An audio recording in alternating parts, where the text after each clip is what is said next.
Bonjour tout le monde, bienvenue au podcast Au-delà des plans, le podcast de la construction. Chaque semaine, j'ai l'opportunité de rencontrer un entrepreneur issu du milieu de la construction qui nous parle de son parcours et de son histoire. Tout d'abord, j'aimerais remercier mes commanditaires Lajoie, qui est un agent manufacturier en équipement de plomberie. Donc, pour tous vos projets résidentiels, commerciaux, institutionnels et industriels, n'hésitez pas à les appeler pour les spécifications, ainsi que Frankie et Kindred, qui sont des manufacturiers d'éviers et de robinetterie. J'aimerais aussi remercier Bugatti qui nous permet d'offrir un super beau cadeau à nos invités. Cette semaine, j'ai eu l'opportunité de rencontrer Chantal Morissette de Francil qui nous parle de son histoire. Sur ce, je vous souhaite bon podcast. Vous écoutez Au-delà des plans avec Bruno Rajotte.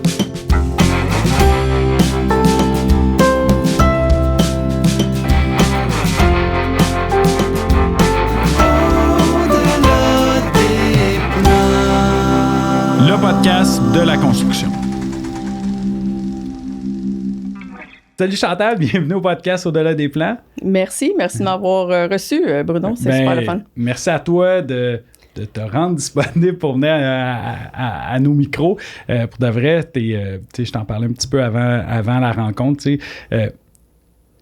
Pour plusieurs, t'es un modèle, t'es une femme de carrière qui est à la tête de Francil, qu'on va avoir en masse le temps d'en parler, mais une entreprise familiale. Puis quand je t'ai dit tantôt, Francil, c'est un fleuron québécois. Puis là, je t'ai vu avec le petit sourire en coin en disant « Non, mais c'est pas si gros que ça. Je comprends la situation, mais il y a de quoi être fier, là. » mais on commence, t'as écouté un peu les podcasts, on va commencer tout le temps avec... peu pedigree de l'entrevue, présentation de l'invité. Fait que je te laisse te présenter. Alors, Chantal Morissette, je suis née en 1971. J'ai 51 ans quand même déjà, mais l'âge a tellement plus d'importance aujourd'hui. Exact. Je te dirais, je pense que c'est dans notre cœur que ça se passe. C'est ça que je dis à mes filles. Écoute, j'ai 3 enfants, donc 3 filles qui sont 18, 19 et 20 actuellement. Oh, wow. Une en pharmacie, une qui veut devenir infirmière, donc je vais avoir des enfants qui vont s'occuper de moi plus tard. Et ma plus jeune qui, je crois, va faire partie de l'aventure, mais ça sera toujours son choix comme ça a été le mien et celle de mes frères par le temps. J'ai 3 frères. Donc, mon frère Sylvain qui, lui, est décédé il y a bientôt 15 ans. Et mes 2 autres frères sont dans l'entreprise. Donc, André, avec qui j'ai 12 ans de différence quand même. Qui plus jeune ou plus vieux? Ils sont tous plus jeunes, je suis la plus vieille. Oh, OK, c'était la doyenne. C'est moi qui ai brisé toutes les prémices et tout ça. J'étais têtue un petit peu quand j'étais jeune. Ma mère, d'ailleurs, me souhaitait au moins une de mes enfants comme moi. Donc, à chaque fois que c'est bordélique avec un de nos enfants, on y en souhaite un, tu sais. Non. Mes parents, ils ont fait... J'espère qu'il y en a un qui va être musicien. Il dit, tu menais tellement de bruit quand tu étais jeune. Finalement, 2 enfants issus des anges, super silencieux. Turbulents à leurs heures, là, comme n'importe qui. Ouais, mais, c'est des enfants quand même. Oui, c'est ça. Mais quand je les compare à d'autres, c'est comme merveilleux. Donc, ma plus jeune est au cégep actuellement. Puis, comme un peu. Quoi? C'est ça. Là, pour l'instant, elle fait quelque chose de pas précis. Pour un jour se rendre à quelque chose de plus précis, mais elle cherche encore, je pense. Branche commune, puis... je pense que... Puis j'étais comme ça, moi aussi, plus jeune, là, je te dirais. Rendu au cégep, je savais pas vraiment qu'est-ce que j'allais faire de ma vie, là. C'était trop jeune. C'est jeune. C'est jeune, tu sais, quand tu repenses à ça, à 16 ans, 17 ans, choisir ta carrière, c'est... je trouve que, tu sais, on va avoir le temps d'en parler, mais tu sais, on est quand même des privilégiés d'avoir tombé sur le sweet spot. T'sais, on est sur notre X, là, on est très heureux avec ce qu'on fait, mais on est quand même...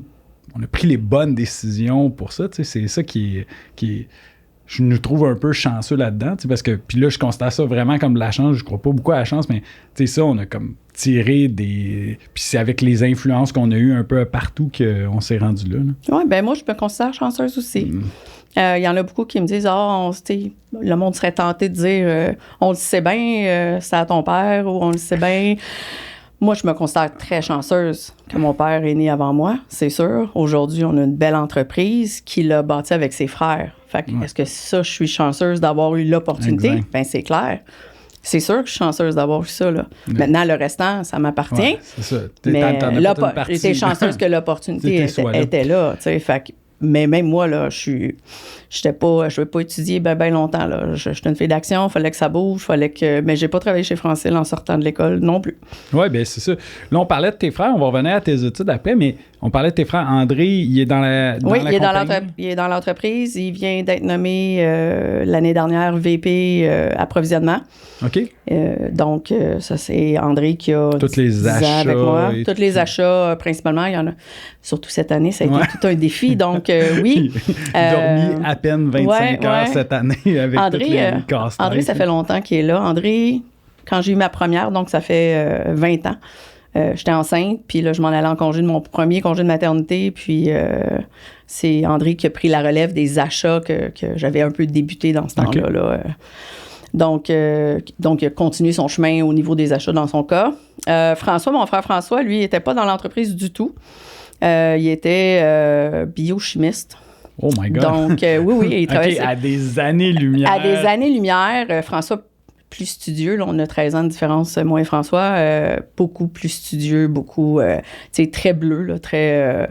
cartésien. Ouais, cartésien. Puis quand tu travailles dans un laboratoire, c'est sûr que c'est ça que ça prend. Puis là, ça fait 6 ans qu'il a décidé de faire le saut. Il était rendu quand même à un certain âge. C'était le temps de faire le saut puis de commencer au bas de l'échelle. Donc, il a pris tout le côté direction de notre département de pente, qui est tout le temps du dessin technique très précis, qui demande une logique, etc. Donc, il y avait toutes ces qualités-là, mais il n'est plus dans un laboratoire. Donc, mais par contre, tu sais, c'est tout ce côté-là, le fait que tu utilises les bons talents à la bonne place, c'est ça. Il a trouvé son sweet spot dans l'entreprise, puis où il l'a fait. Là. Je sais pas si c'était... Parce que il a commencé au service à la clientèle. Tu sais, ça. Le service à la clientèle, c'est une table tournante. Hein, là, tout se rejoint. L'administration, les vendeurs, les clients, tout le monde se rejoint au service à la clientèle quelque part. Donc, c'est une très belle place pour apprendre.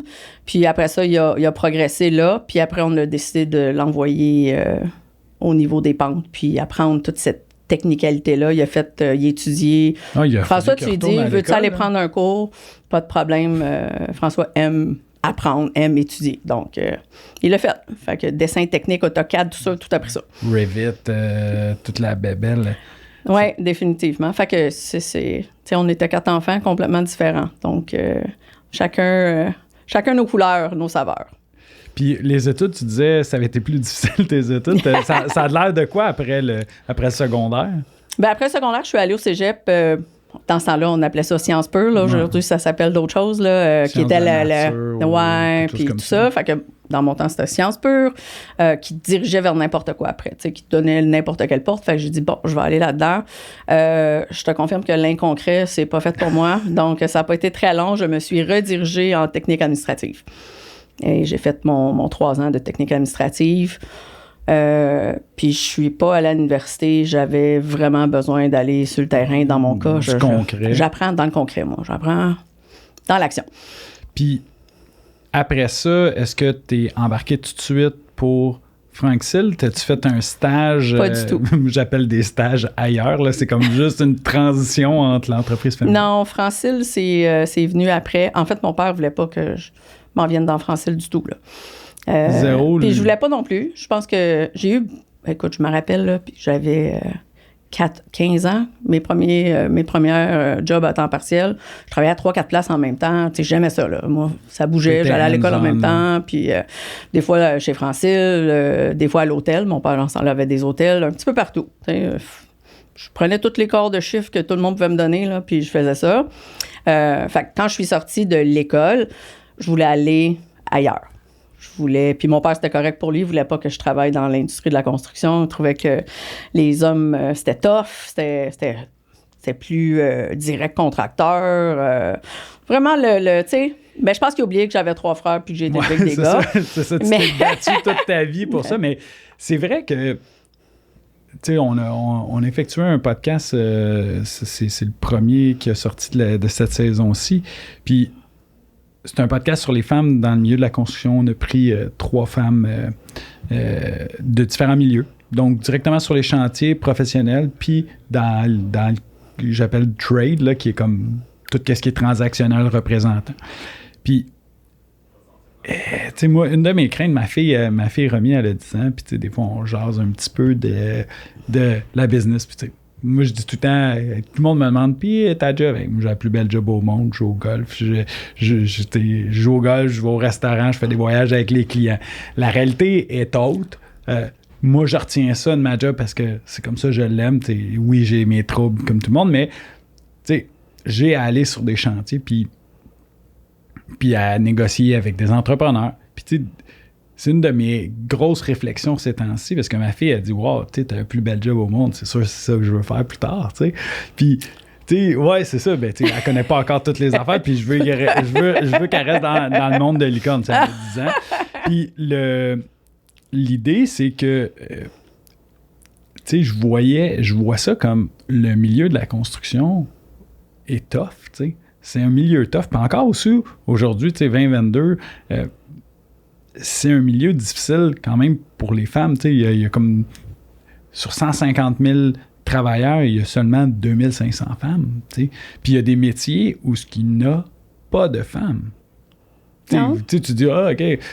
Mais on a rencontré Mylène qui était là au podcast, qui travaille pour Pentagone. Puis, elle me dit, on est 3, 4. Mais entre nous autres, ces chantiers, on se connaît, on se voit, mais on se connaît quasiment nos noms parce qu'on est très peu. T'sais. Fait que je comprends un peu ton père de dire, hey, va pas là. Puis là, surtout, on va parler d'évolution de Francil, mais dans ce temps-là, c'était beaucoup de la représentation de produits, de négociation directe. J'ai commencé au comptoir en plus, là, fait que je te confirme que j'étais direct live dans le... T'avais déjà goûté dans le feu de l'action.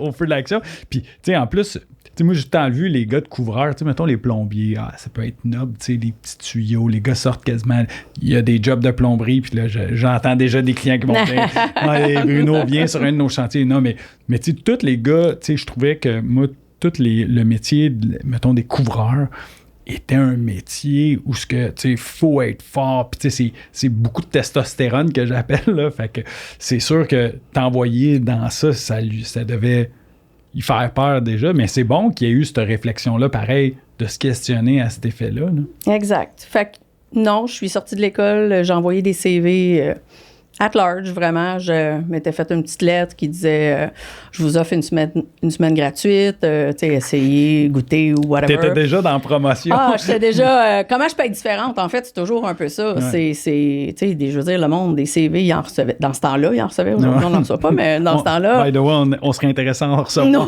c'est ça, ne lâchez pas, mais c'est d'être différent. C'est de pas tomber sur la pile du CV. C'était de créer quelque chose ou amener quelque chose qui allait faire que mon CV allait retomber sur le dessus. Fait que je suis allée travailler chez Samuel et Fils dans l'acier. Okay. Eux autres, il y avait un poste de facturation. Parfait, je commence là. Fait que je suis rentrée, j'ai commencé à la facturation. J'ai été là 2 ans et j'étais sur le bord de devenir représentante. Fait que j'avais monté à adjointe aux ventes, puis après ça, là, il était rendu à me donner un poste de vente. C'était quand même une belle évolution, puis en 2 ans et demi, c'est quasiment un coup de circuit. Là. Non, c'est ça. Puis c'était bilingue, puis j'étais bilingue. Puis tu sais, ça allait tout aider dans ça. Puis je me suis pas rendue là. Mon oncle Régis, dans ce temps-là, c'est lui qui m'a dit, puis qui a dit à mon père, là, non, ta fille s'en vient avec nous. Maintenant, mon oncle Régis qui était plus au niveau de la vente, puis représentation à ce moment-là.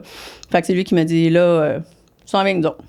Je pense que ça serait le temps que tu aies une petite conversation. Non, même pas. Puis ça a toujours été par personne interposée un petit peu. J'ai jamais été... mon patron dirait que ça n'a jamais été mon père. Je pense qu'il est une bonne affaire. Ça évite les samedis, dimanches quand tu vas souper. On parlait toujours de business. Ouais, donc, là. Ça on s'entend, mon mari est couvreur. Regarde, nous autres, un souper dimanche soir... Mes belles-sœurs pouvaient trouver ça plat de temps en temps. Là. Malheureusement, en fait, ça peut virer. En fait, ils ont dû comprendre assez vite c'était quoi la...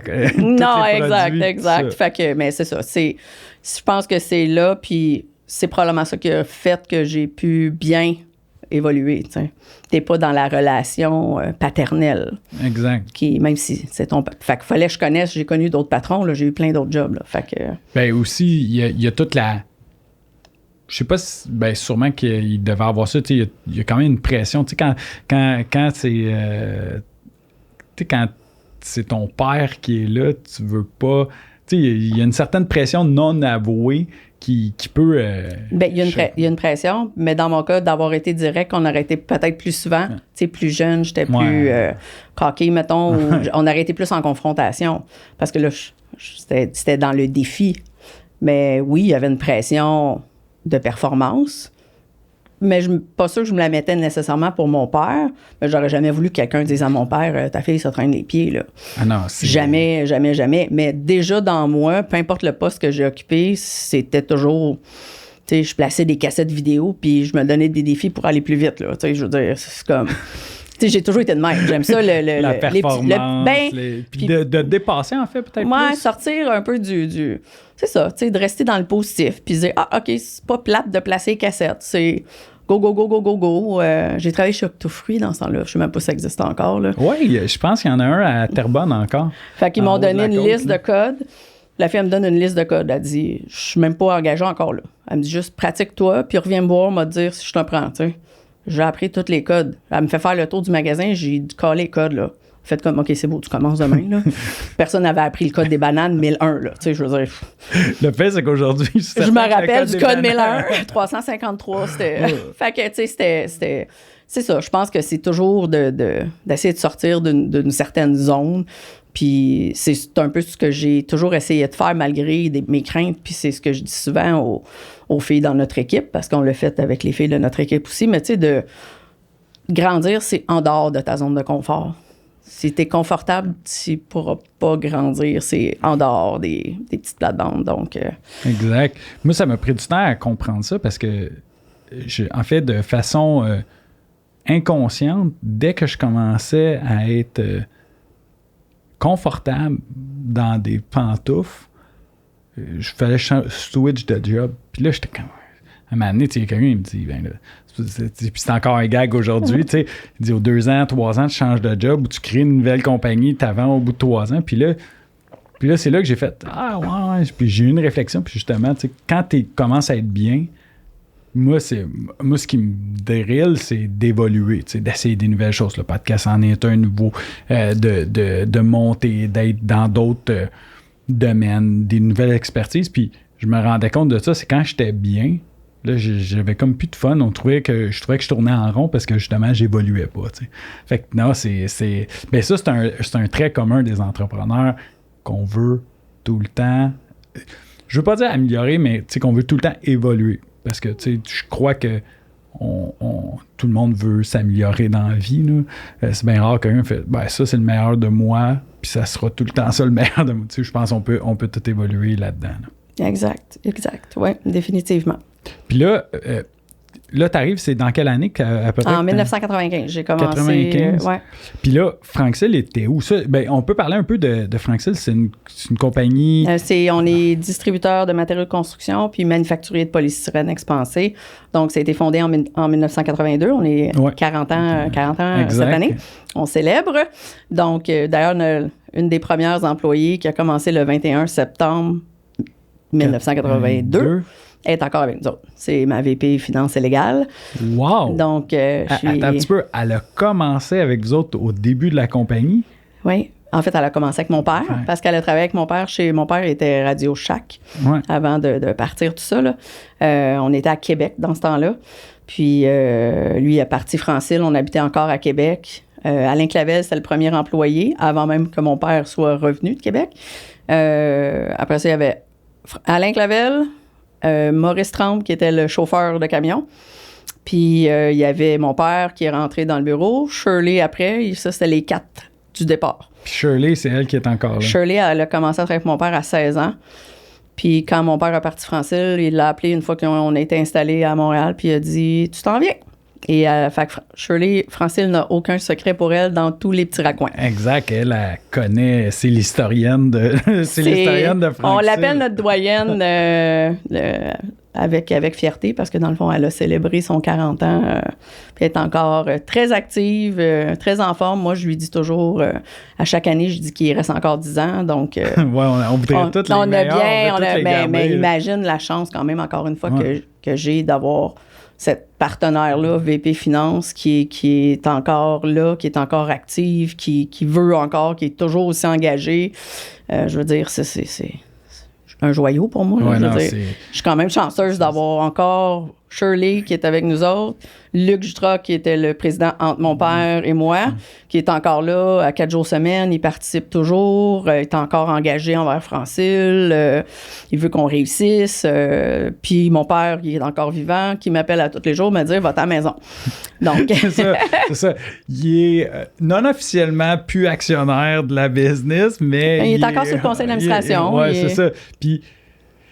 Tu sais, j'en discute avec mon père, tu sais, ça reste un attachement, là, tu sais, tu crées ton petit bébé, t'aimes ça, tu sais, puis il doit avoir autant, sinon plus de fun à te voir évoluer dans ça, tu sais, puis de voir évoluer la business, puis de vouloir, tu sais, comme donner son grain de sel un peu. Mais je te dirais, dans les dernières années, il s'est dit « Oh my God ».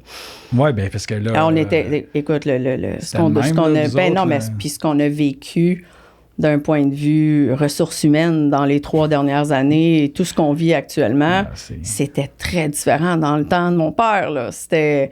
Ça fait pas, bye, voici, il en rentre l'autre, t'es très directionnel et tout ça, puis c'était correct, c'était comme ça dans ce temps-là. L'évolution de tout ça aujourd'hui, c'est ça, c'est très différent. Fait que des fois, les histoires que je lui raconte, fait OK, non. Mais moi, je dis tout le temps, tu sais, chez La Joie, c'est Nick qui s'occupe de toutes les ressources humaines avec Antonella, puis... tu sais, moi, je leur dis tout le temps, vous savez quoi? Si vous voulez que je m'en aille, donnez-moi faire des RH. Je vous le dis, 3 semaines. Jamais. Là, pour moi, c'est du talent brut. J'ai vu aller. On rencontre des histoires, étant sur le CA, tu veux pas, on est impliqué dans ces décisions-là. Et des fois, j'écoute des histoires, puis je dis, je peux pas croire ça. Je peux pas croire ce que j'entends. Mais... effectivement, c'est là. Puis là, je dis tout le temps à Nick, on fait des blagues. Ah, Nick, je vais te voler ta job un matin. Puis là, il dit tout le temps, t'en voudrais pas? Je fais RH. Moi, c'est sûr que je la voudrais pas. Fait que non, c'est complètement un autre monde, là, aujourd'hui. Complètement un autre défi.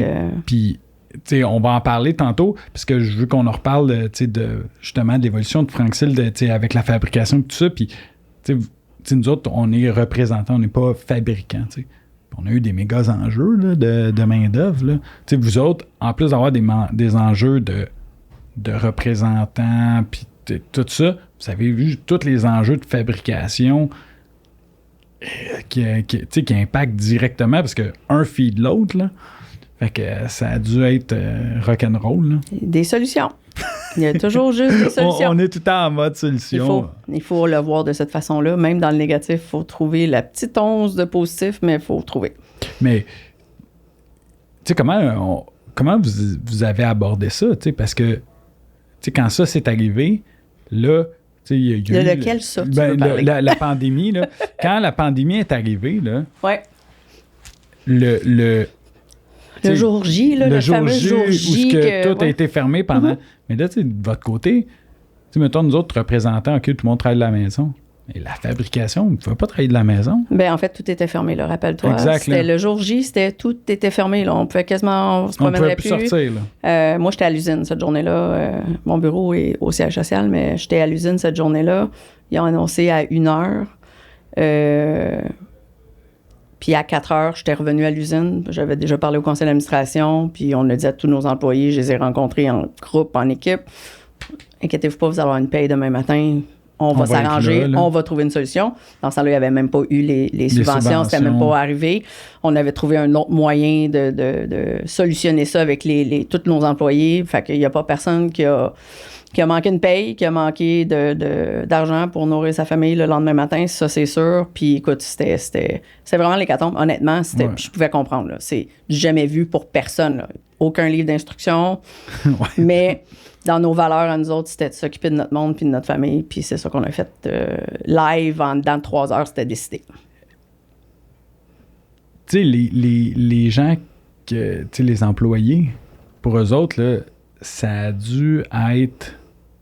Ils ont dû comprendre pourquoi ils travaillaient pour vous autres, cette journée-là. Bien, c'est ça qui était... Tu sais, je veux dire, encore, malgré l'incertitude et tout ce qu'ils vivaient, il y avait juste besoin d'être entouré, Je faisais des Zooms, parce que là, on a appris c'était quoi un Zoom dans la vie aussi.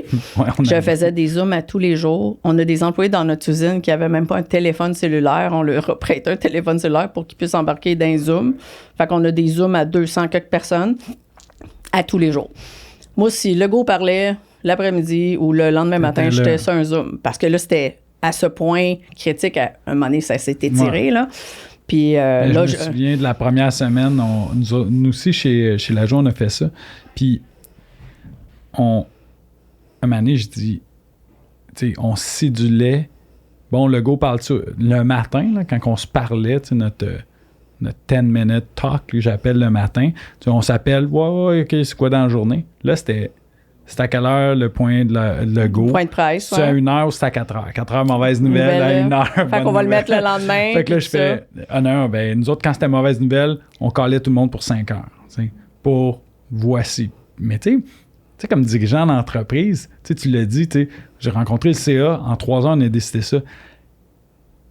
Mais tu sais, c'est là que je vois, tu sais, les valeurs d'une entreprise, parce que c'est ça qui a dicté votre décision. C'est instinctif. C'est pas... Oui, il y a de la réflexion à avoir. Là, je dis pas qu'on flippe un 25 sous. OK, c'est ça qu'on choisirait. Il y a eu une réflexion au niveau monétaire, au niveau de tout ça, mais c'est quand même les valeurs qui ont guidé ça. Là, Puis j'ai connu des entreprises où c'était... Ben, c'est bien plate, mais toi, t'es out. De faire le tri, déjà là, que la personne vienne d'encaisser que tout est arrêté, il faut qu'il gère sa vie personnelle. Tu rajoutes un stress financier supplémentaire qui s'ajoute à ça. Wow! Fait que non, ça a dû être une belle marque. Des fois, on se rend pas compte de ces gestes-là, comment que ça va avoir de l'impact sur le restant de nos employés, mais une décision, des fois, tu prends une décision puis tu sais juste 10 ans plus tard que c'était la bonne ou la moins bonne décision. Ouais. Non, ben c'est sûr qu'il y a toujours, puis surtout à la vitesse qui rentraient les décisions dans cette période-là. Là. Est-ce qu'ils ont toutes été parfaites? Non, ils ne l'étaient pas. Puis je pense que, tu sais, moi, si on a satisfait 90% de nos gens, on a fait notre job. Parce qu'on 100%, ça n'existera jamais. Puis c'est un peu cette résilience-là aussi qu'il a fallu apprendre. C'était, écoute, moi, là, j'avais un saut de goaler tout le matin, là, puis c'était, OK, qu'est-ce qui nous pitch? Puis qu'est-ce qu'on fait? Puis comment on garde notre monde? Ça a duré 8 semaines, là. Pas 3, qui devait être 3. Ça a duré 8 semaines. Fait que je peux te confirmer que, ouais, on faisait des zooms de motivation, j'ai eu des invités spéciaux. Je faisais quasiment comme toi un peu, là. Parce que justement, écoute, on regardait, puis là, on voyait tous nos entiers. Mon père était dans le zoom, mais nos employés d'usine, ils se parlaient tous, là, tout le monde se parlait, se comptait leur vie. J'ai fait parler des employés que leurs conjoints travaillaient dans les hôpitaux. Dans ce temps-là, c'était l'hécatombe. De faire réaliser. On a été très proactifs sur, encore là, demander que les gens se fassent vacciner. Toutes les étapes qu'il y a eu. Est-ce que tout a été parfait? Non. Parce que là, nous, en plus, on a l'Atlantique. On a en Ontario des succursales aussi qui étaient complètement sur d'autres règles, qui n'étaient pas les mêmes, qui étaient différents. La bulle de l'Atlantique ne bougeait même pas. Donc, nous, quand on a fermé, on a fermé notre manufacturing. On a regretté d'avoir fermé notre manufacturing parce que là, ça a fait que 8 semaines, en commençant ta saison, tu n'as pas manufacturé, on a eu de la misère à le reprendre. Puis on aurait dû probablement faire ce bout-là, mais tu sais, c'est juste ça après, là, je veux dire. Tu peux juste l'apprendre après, là? Non, exactement.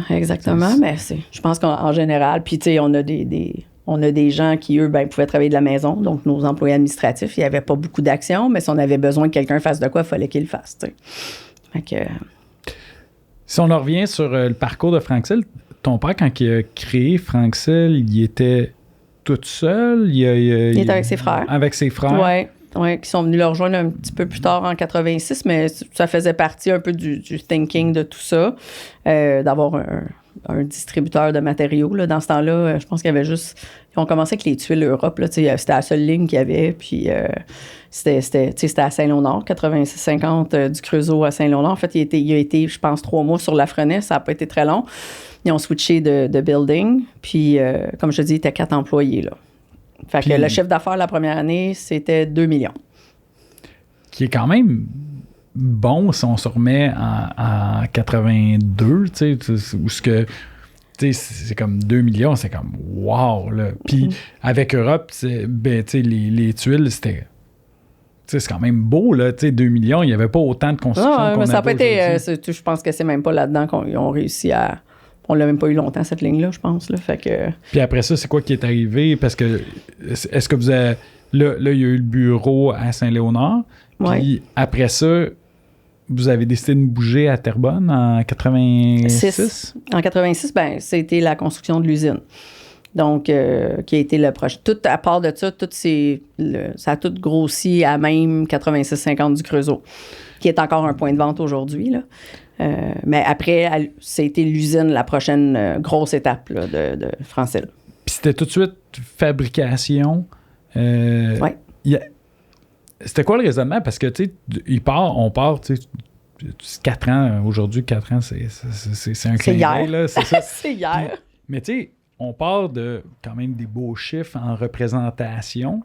Puis c'était quoi le thinking de Francil de dire on va aller dans la fabrication versus juste la représentation? Bien, c'est sûr que quand tu fabriques ton produit, t'es moins à risque. Ouais, tu contrôles mieux. Donc, tu vas contrôler une partie de ta sandwich ou de ce que tu vends dans tes systèmes. Donc, c'était ça l'optique. Puis, ça a été le polystyrène vers quoi, dans ce temps-là, il y avait complètement d'autres isolants, là. Il y en a qu'on voit même plus aujourd'hui, là, mais le polystyrène n'avait pas nécessairement sa place en construction, avait un peu mauvaise presse, mais nous autres, on a décidé mon père, c'est la décision qu'ils ont pris de bâtir ce type d'isolant-là. Puis aujourd'hui, c'est plus renommé dans la construction, que ça soit en enveloppe du bâtiment, à la toiture, peu importe. C'est ça. C'est ça, exactement. C'est quand même... Mais tu sais, quand on dit des fois, on apprend juste plus tard, tu sais, il aurait pu décider d'aller dans un autre matériel dans la fabrication qui aurait été... Ça aurait été différent, c'est ça. C'est ça. D'être innovateur, puis d'avoir... on a toujours été pas mal le vent d'en face, je dirais. Puis dans l'innovation, dans le changement, puis tout ça, c'est ça. C'est plus difficile, mais ça dure plus longtemps. Exact. Fait que là, toi, 86, fabrication, qui devient le produit fort de Francil. Oui. On était quand même dans ce temps-là aussi dans d'autres marchés. On fait encore aujourd'hui, là, parce que du polystyrène, t'ouvres ta TV puis tu vois du polystyrène. Là. Dans l'emballage, les boîtes à fleurs, dans ce temps-là, il y avait beaucoup de connexes qu'on faisait parce que la construction beaucoup plus périodique. On a de la neige au Québec, donc ça s'arrêtait assez abruptement. Aujourd'hui, ça s'arrête un petit peu moins abruptement, là, mais quand même. Puis le temps que la construction prenne son envol, pour que l'usine soit optimale, il fallait avoir des produits connexes. Puis, fait que là, vous avez commencé à faire ça. Puis, dans l'enveloppe du bâtiment, vous avez d'autres produits. À quel moment c'est venu greffer, tu sais, les autres brands, les autres... C'est venu beaucoup à partir probablement de 96, 97. Luc s'est joint en 93. Moi, je dirais que c'est à peu près à ce moment-là que le thinking a un peu changé. Tu sais, de là, intégrer la spécification. Donc, apporter que ça soit notre produit, de devenir un peu un incontournable, d'apporter d'autres lignes. C'était beaucoup moins système. Puis on est encore dans ce temps-là très toiture.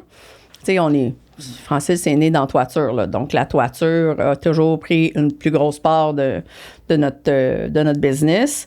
Puis l'enveloppe du bâtiment est venue probablement plus autour de 98-99 avec un premier produit qui était l'uréthane giclé à ce moment-là, qu'on a intégré. Donc, les murs. Il y a toujours eu les remblais de route, puis ça, mais encore là, aujourd'hui, ça, c'est beaucoup plus populaire. Dans ce temps-là, c'était moins populaire. Fait que, tu sais, là, venir greffer d'autres marchés qui est à la toiture. L'enveloppe du bâtiment, proprement dit, là, niveau mur, fondation, tout ça, est venu pas mal plus vers 99-2000. Là. Tu sais, enfin, puis tu sais, je pense que ça allait d'un choix évident. Tu sais, aujourd'hui, avec le recul, on le voit comme c'est un choix évident. On rencontre déjà les mêmes personnes, aussi bien rajouter des produits supplémentaires. Tu sais, je t'attape déjà de négo, j'ai mon pied là, puis il nous écoute. On va rajouter du stock. Tant qu'à y être. Tu sais, t'as-tu ça. Mais c'est vraiment, tu sais, Frank Seal, c'est un incontournable. Des fois, tu te rends même pas compte, mais c'est. Je sais pas tous vos produits, mais vous êtes omniprésent dans le milieu de la construction. Là. Puis ça nous permet ça. C'est que des fois, la porte d'entrée, c'est par la toiture. Des fois, la porte d'entrée, c'est par la fondation. Mais quelque part, c'est un bâtiment complet. Exact. Donc, peu importe la porte qu'on arrive à rentrer, que ce soit l'architecte qui est propriétaire, peu importe laquelle, bien, on y va pour le kit au complet, c'est sûr. Là. Bien, fait que c'était ça le but. C'était trouver d'autres manières d'arriver à nos fins. Tu sais, la toiture, tout le monde ne veut pas toujours te donner, là. Donc, regarde, il n'y a pas de problème, regarde, on va arriver par ici, ce coup-ci, là. Oui, c'est ça. Puis une fois que tu es là, tu es l'entrepreneur, tu sais. Puis l'autre chose que moi, je trouvais intéressant, c'est nous autres, on a, je sais pas, moi, ça fait juste 5 ans que je suis chez La Joie, mais on construit notre modèle d'affaires très similaire au vôtre, bon niveau plus ingénierie, plomberie, chauffage. L'idée là-dedans, c'est justement, tu arrives avec des produits de niche qui te permettent d'avoir un appel. Une fois que tu as l'appel, tu es là. Vas-y pour le restant, puis on veut être là en support, on veut être une solution. Un coup, tu vas avoir aidé quelqu'un là, en construction, en général, sont reconnaissants, puis ça reste après. Donc, c'est un one-stop shop, puis on a toutes les solutions. Puis si c'est pas moi la personne, ben ça va être quelqu'un d'autre dans l'équipe. Ça va être l'équipe. C'est exact. Tu sais, Fred Lajoie, qui est le président de la business, tu sais, il utilise exactement le one-stop shop. T'as besoin, on est là, on a tout ce qu'il faut. Choisis ce que tu as besoin, mais on est là, on va t'aider en support. Non, on est des entreprises très, très similaires dans des domaines complètement à l'opposé. Là. On travaille ces mêmes projets, mais... mais notre domaine demeure la construction. Exact. Puis la construction fonctionne de cette façon-là. Puis bâtir toutes tes relations alentour de ça, ben c'est ce qu'on a fait. Que ce soit au Québec, en Ontario, dans l'Ouest, c'est ça qu'il faut faire. Fait que là, on revient en 95, tu rentres chez Frank Seal. En fait, mon oncle vient te chercher avec le go de papa, mais vient te chercher. C'est quoi ta première fonction? Service à clientèle. Oh my God! Oui, service à la clientèle au comptoir avec Alain Clavel, que je t'ai dit, si tu te souviens tantôt, qui est le premier employé. Là, il y a Marc Racine. Je suis assis dans un bureau gros comme ici et j'apprends des tonnes et des tonnes. Parce que tu les écoutes et tu apprends énormément. C'était, puis je te l'ai dit tantôt pour mon frère, c'était un petit peu la même chose, c'est que tu apprends tout, là. Tout passe par là, t'écoutes, t'entends. Tu vois les problématiques. Les clients au comptoir, dans ce temps-là, beaucoup plus de pick-up. Là. Aujourd'hui, on livre ses toitures quasiment en lançant des clous. Fait que mais dans ce temps-là, le monde venait ramasser le matériel. Là, donc, il y avait énormément d'échanges au comptoir. C'était super le fun. Est-ce que j'ai rencontré des couvreurs un petit peu plus olé? Ben oui. Mais si tu t'embarques pas dans le jeu, là, c'est fini. C'est d'autres choses. Mais pour moi, j'ai adoré ce moment-là parce que l'apprentissage, j'ai appris des tonnes. Je ne pouvais pas apprendre plus que là. Puis moi, j'avais dit, bien important, que je n'irais jamais sa route. Je te jure que j'ai dit ça. J'ai dit, puis Luc Jutras pourrait te dire ça demain matin. J'ai dit, moi là, jamais je vais aller sa route. Non. Parce que toi, tu voyais la représentation comme... Comme je vais mourir de ma belle mort, genre, là. Ah ouais, t'aimais... Oui. La première fois que j'ai parlé devant Christian Jutras, le frère de Luc, il était là. Ils m'ont fait faire une petite formation à des couvreurs. Il était 5. Je pense que j'ai perdu 10 livres d'eau. Ah ouais, t'étais stressé? Oui. Mais moi, à l'école, je parlais pas en avant, je détestais ça. J'aimais pas ça que le monde rit de moi. Tu sais, cette barrière-là, là, je te jure que je l'avais. Solide. Puis c'était peut-être de là que ça venait que j'irais pas vendre, puis etc. Sûr. Parce que là, c'était le jugement, le ci, le ça. Tu sais, j'étais anglophone. J'ai appris à lire et à écrire en anglais, moi, à Barrie avec mon père. Quand je suis revenue en français en 3e année, ben moi, je savais pas lire en français, là. Fait que tu sais, je me faisais rire de moi, tout ça, puis c'est effrayant comment ça, c'est marquant dans la vie. Fait que j'ai jamais... Puis écoute, Christian, il se rappelle de ça, là, il capotait, il se demandait si j'allais être correct, là. J'étais rouge, puis tout le kit, puis écoute, après ça, ben là, aujourd'hui, je peux parler devant plein de monde. Je pense que j'ai trouvé la manière de ne pas m'arrêter à ça, puis de continuer, puis de me trouver des trucs pour être plus à l'aise, plus confortable, moins souvent, stressé. c'est un mindset, hein. Tu sais, Chantal, dans ça, c'est un mindset. Si tu dis, ben oui, pourquoi pas, ben, tu vas réussir à le faire. Là. C'est juste un mindset. Puis une fois que ça, la roue est partie, un moment donné, tu te rends compte. Moi, j'étais un petit gars gêné. Là, admettons qu'il arrivait les oraux. Là. Moi, j'allais voir mon prof de français puis mon prof d'anglais pour connaître, au premier cours, pour connaître les dates des oraux. Pour pas être là. Non, mais j'avais pas le choix de les faire, mais ça... J'étais comme, si je sais les dates, je vais me préparer. Puis là, tu sais, l'anxiété. Puis un moment donné, j'ai rencontré un de mes amis dans le temps, Olivier de la Durantaye, puis lui, il me dit, mais Bruno, c'est quoi que ça peut être pire? Il dit qu'on rit de nous autres. Il dit, tant qu'à rire de nous autres, on va faire les comiques. Puis il dit, puis les comiques, là, des comiques, ça passe en premier. Tu sais, mettons, tu vas avoir un show, et il va avoir, mettons, il détend l'atmosphère. Fait que là, il détend l'atmosphère, puis tu sais quoi? Une fois que ça marche, là, les autres, là, ils ont vraiment plus de pression. Fait que tu vas être le premier, puis tu veux faire rire le monde. Puis, tu sais, je peux te dire exactement quand est-ce que tout ça s'est passé. C'était en secondaire 2, dans un cours d'anglais, puis on a décidé de faire les clowns. Puis à partir de là, ça n'existait plus. Puis des fois, je raconte ça, tu sais, je raconte ça à ma petite fille qui faisait beaucoup d'anxiété par rapport à ça, justement, des blocages, parce que en première année, elle avait de la difficulté à parler, puis il y a eu du monde qui ont ri d'elle. Puis là, à partir de là, aujourd'hui elle prend les dates. Puis moi, j'ai expliqué cette histoire-là, puis elle écoute les podcasts. Puis elle prend les dates d'avance. Elle demande au prof, c'est quand est-ce? Puis moi, j'ai fait changer de dire, parce qu'elle me dit, je suis stressé. À la place, Romy dit que t'es excité. Je dis, en bout de ligne, c'est le même. Déjà plus positif comme mot. C'est le même, sauf que c'est positif. Oui. En dedans, être excité, t'as des papillons. Tu sais pas trop qu'est-ce qui va se passer, mais il y a une effervescence. C'est ça que tu vis. Sauf que tu peux le voir de façon négative avec le stress, tu peux le voir de façon positive. Toute situation, tu peux l'avoir négativement. Fait que je suis comme toi un peu. J'ai appris à faire des jokes. Exact. Puis ça détend l'atmosphère. Ça détend toi, puis ça détend l'atmosphère. Fait que ça brise la glace un peu. Puis, fait que c'est ça. Puis finalement, un jour, je suis allé voir des clients. Là, Mais attends un peu. Service à la clientèle, là, pour que les gens comprennent vraiment. Là. Le service à la clientèle, il y a 2 affaires. Le monde a besoin de leur stock. Ils veulent passer des commandes. Et le monde, il y a des commandes en retard ou il y a du monde pas heureux. Tu as les deux types.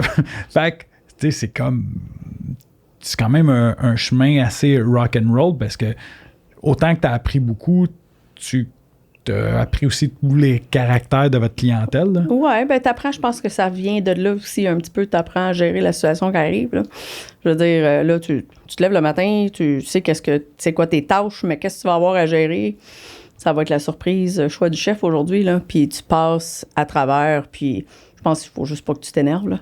Non. Tu sais, moi, il crie après moi, est-ce que tu as terminé? Oui, parfait, maintenant je peux t'aider. Ouais. Je veux dire, un moment donné, même si quelqu'un crie, puis on s'entend, là, parfois, oui, ça l'arrivait, puis c'est correct, mais je fasse quoi, là? OK, solution maintenant? Voilà. Fait que c'était, écoute, c'était un air de changement beaucoup dans ce temps-là, là. Vraiment. Et on n'avait même pas un département des achats, là. Les achats, c'était sur un carnet avec un spiral, là. Ouais. Bon, le numéro, c'était là, puis ça, c'était ça que j'ai commandé, puis tout ça, là, c'était... Ah, c'est ça, on était encore dans les... on était sur le bord de la prochaine étape là, pour la croissance, mais c'est ça, c'était... Avec Alain et Marc, j'ai appris des tonnes et des tonnes.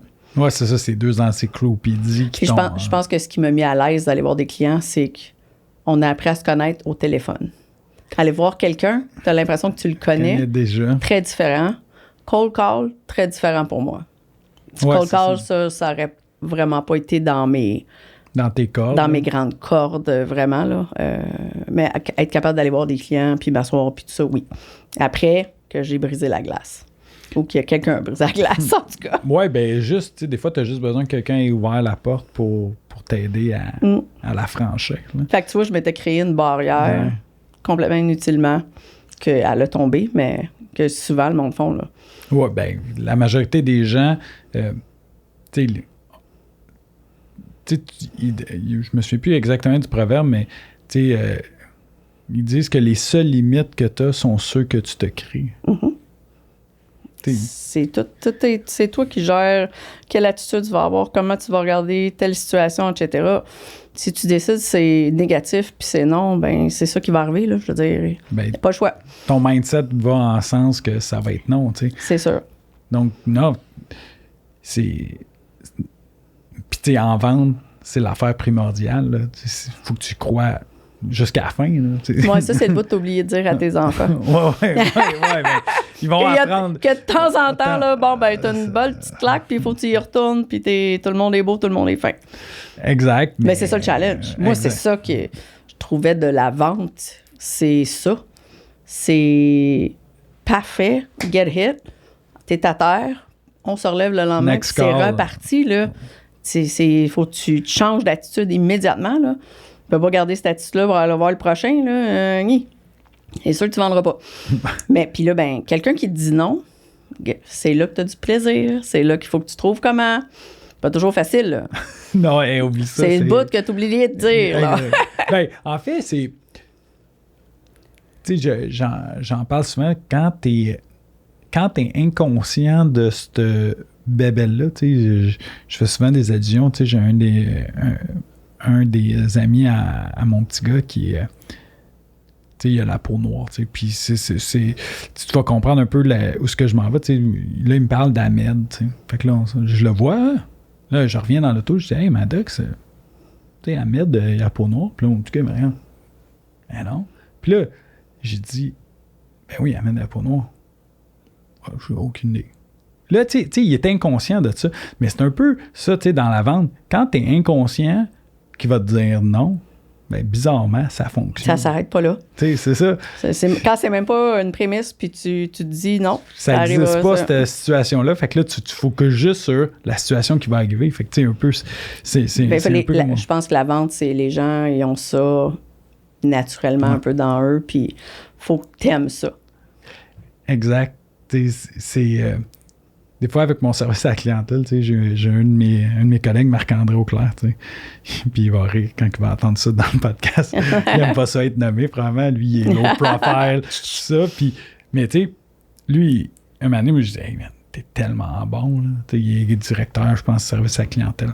Je me souviens plus de son titre, là, mais il est en charge du service à la clientèle. Puis, je dis « Man, t'es tellement... Est-ce que je serais pas capable? » Puis là, il dit « Tu sais quoi?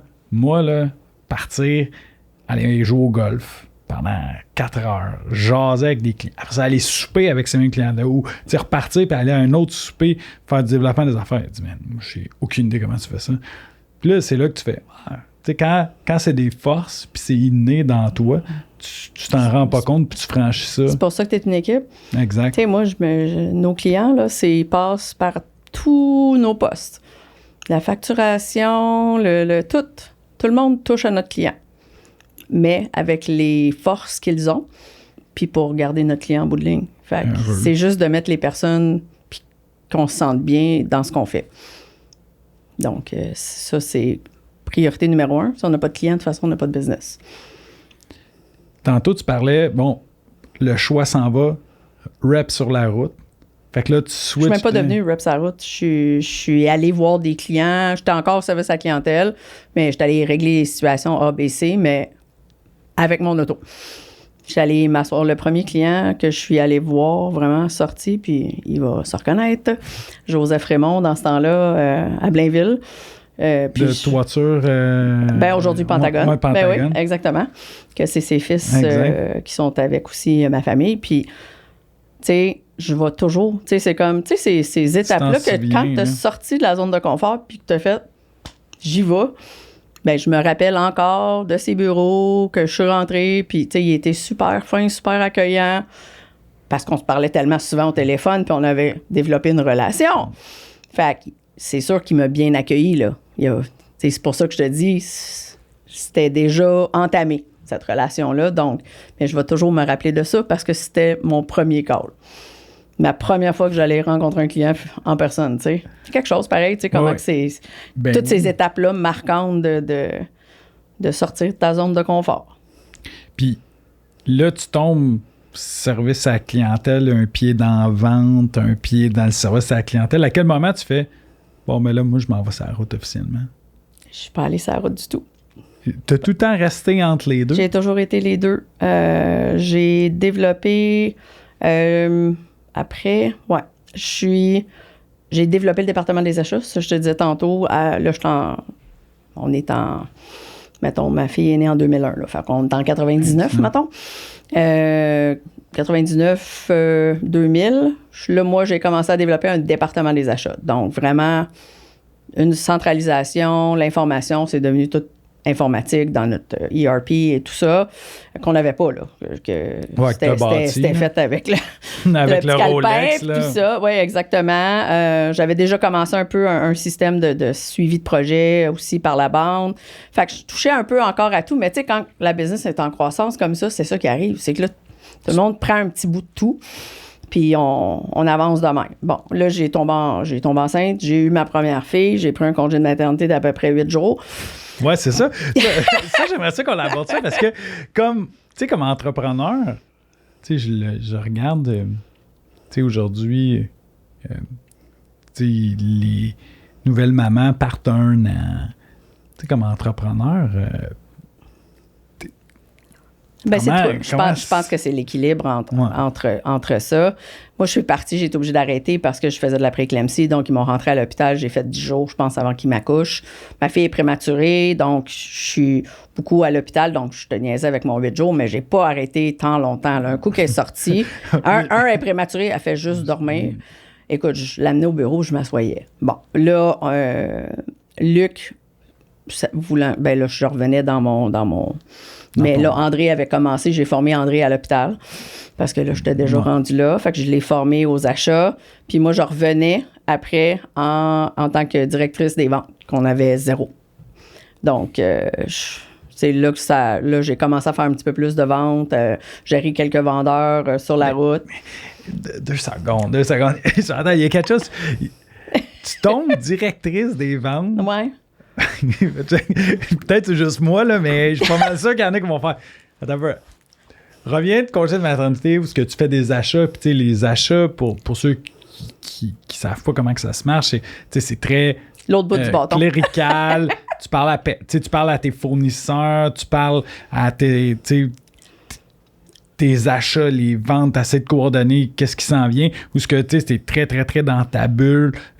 Là, je vais t'arrêter, par exemple. Parce que là, rappelle-toi, je t'ai dit, je faisais un petit peu de tout et j'adorais ça. Parce que là, j'avais des fois le gros bout du bâton, des fois l'autre bout du bâton. Fait que tu continuais. Je faisais encore la vente puis oui, je faisais encore les deux. Là. J'étais encore ambivalente. Là. Il n'y avait pas assez pour qu'il y ait une personne aux ventes puis tout ça. Puis écoute, c'était le fun, là. Parce que là, des fois, j'étais en négociation, je rencontrais des fournisseurs, fait que je suis l'autre bord. Donc, je comprends l'autre côté. Tu sais, fait que tu penses que c'est très clérical, mais non, c'est un petit peu similaire. Oui, bien, c'est sûr que si tu continuais le service à la clientèle, tu continuais l'autre, c'est sûr que les achats sont... Exact. C'est encore des relations. C'est encore... Tu sais, c'est très similaire. Beaucoup de similitudes. Oui, il y a la portion cléricale d'écrire des PO, etc.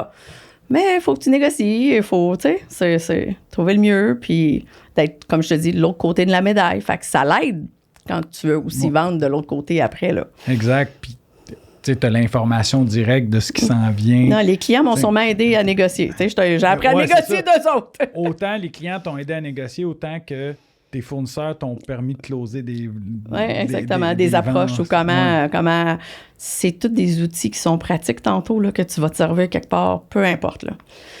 Puis, Franck, ça se situe où quand tu reviens... On est encore à Saint-Léonard. Saint-Léonard, mais tu sais, vous... il y a combien d'employés? Écoute, à Saint-Léonard, on est juste les équipes de vente. Les équipes administratives sont tous à l'usine à Terrebonne. L'équipe de vente, on est peut-être une douzaine à peu près dans ce temps-là. Là. Juste à Saint-Léonard. Juste à Saint-Léonard, il n'y a pas encore le bureau de Québec. Puis Québec qui était parti, oui. Québec qui était déjà là. Il y a une couple de... Oui, c'est ça. Québec, c'était la prochaine succursale après. Après ça, c'était Ottawa. Atlantique est venu beaucoup plus tard. Puis on a démarré Everest en Ontario en 2001 de mémoire. Après ça, on a fait l'acquisition de l'Exco, puis on les a mergés ensemble en 2010. Fait que là, puis au niveau, là, t'es-tu encore employé à ce moment-là dans la business ou t'es tombé partner? My God, je suis devenu partner quand? Hey, ça, là. Tu vois, moi, ça, ces affaires-là, comme changer mon titre, changer. Ça marquait moins, ça. C'est comme. Ben, parce que tu sais, t'es tout le temps. Ah, mais non, mais moi, j'avais du fun, tu comprends? Moi, c'est pas mon titre qui me. Je suis devenue actionnaire. Puis, tu sais, ça, c'est quelque chose que je dois féliciter mes parents, parce que j'ai entendu toutes sortes d'histoires au fil des années. Mon père et ses frères, ils ont fait une super job c'était clair, tout était clair. C'était clair, les enfants, ça allait fonctionner comment, tout était écrit de jour 1.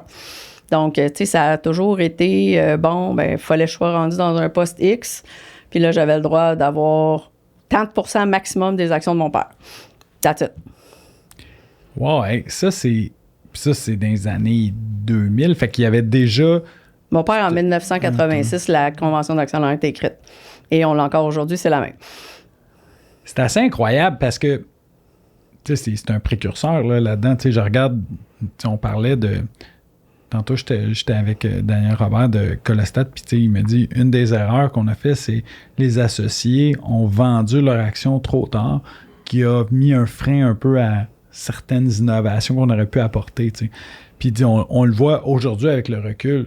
Quand c'était live, si on avait su, on aurait pris les actions en conséquence. Mais le fait que ton père et ses frères aient mis en place cette convention-là pour les enfants, c'était comme assez incroyable. Ah, puis au fil des années, il y a eu d'autres actionnaires. Eux, ils ont choisi à un moment donné de donner des actions à Shirley McCaffrey, mettons, entre autres. Donc, au fil, exactement, des gens qui ont suivi leur vie pour que ça fonctionne. Puis, fait qu'à un moment donné, on a déjà été 15 actionnaires, là. 15 actionnaires? Actionnaires, oui.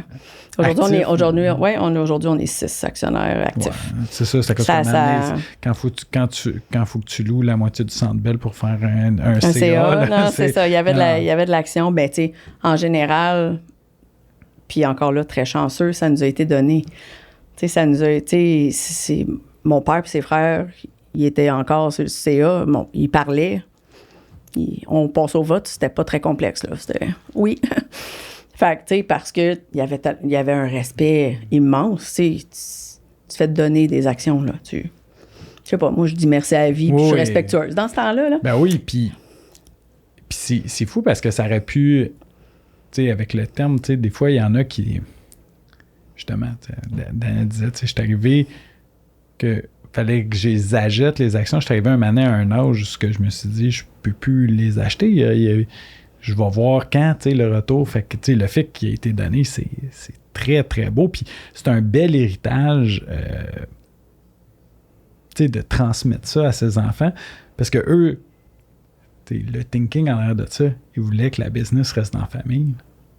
Oui, mais non, parce que la famille, c'est pas toujours le nom de famille. Parce que je tiens à le dire, parce que ça a toujours aussi été un respect. Ta position dans Francil, dans ton day-to-day, ben tu respectes. Puis Luc a été président, puis Luc a été aussi actionnaire d'ailleurs. Ça, c'est l'évolution, puis pour moi, c'est le respect. C'est Luc qui aurait pu être encore 15 ans, là, président. Aucun problème avec ça pour moi, tu sais. Il n'y a pas mon nom qui fait que je vais devenir quelque chose. Mais tu sais, Chantal, tu me dis une chose, tu sais, avant qu'on débute, tu as parlé d'humilité, tu sais. Puis je pense que c'est ça qui reflète bien, tu sais. Je parle avec ta cousine Isa, tu sais, de Pentagone. Puis tu sais, des fois, je dis, est-ce que tu te rends compte, tu sais, la business, puis là, comme... Ouais, tu sais, exactement. Je pense qu'on aurait pu transférer exactement ce que tu as dit. Ouais, mais tu sais, c'est juste ça. Puis, mais tu sais, c'est ça. Tu sais, c'est vraiment, tu sais, vous avez construit une belle business. Puis, tu sais, l'humilité, puis ça se transmet dans tous les employés. Tu sais, moi, j'en côtoie quelques-uns dans des 5 à 7, des réunions. Puis, tu sais, c'est là, ça fait partie de vos valeurs, tu sais, de rester humble parce que aujourd'hui, c'est peut-être toi qui frappe un coup de circuit, mais demain, ce sera peut-être l'autre. Fait que si tout le monde reste un, puis on est capable de tout faire ça ensemble. De tout faire ça ensemble. Puis tu en as parlé tantôt, l'équipe. Moi, si j'ai pas d'équipe, si j'ai pas Shirley, si j'ai pas ça, je suis personne, moi, dans ça. T'sais. Fait que là, je viens de voir le timer passer. Ça fait déjà 1 heure. Je t'avais dit que ça allait se passer super vite. Fait qu'on va prendre une petite pause. Je vais juste prendre 2 petites secondes, remercier la gang. Fait que j'aimerais remercier Nick, Fred, Pierre. Merci beaucoup, les boys, de me laisser faire ça. C'est comme un petit rendez-vous chez le psychologue chaque semaine. Fait que merci beaucoup. Merci pour le marketing, Diane, Mylène, Anto. Vous êtes des saintes de faire ça. C'est à cause de vous que tout ça est mis en place. J'aimerais remercier aussi nos commanditaires, Delta, Frankie, Kindred, de nous permettre de faire le podcast. Merci à Bugatti pour le cadeau pour les invités. Merci au Studio SF de nous avoir accueillis. Puis je te remercie. Nous autres, on va continuer la semaine prochaine. Puis pour les auditeurs, on se voit la semaine prochaine avec la suite de l'entrevue. Merci beaucoup. Merci.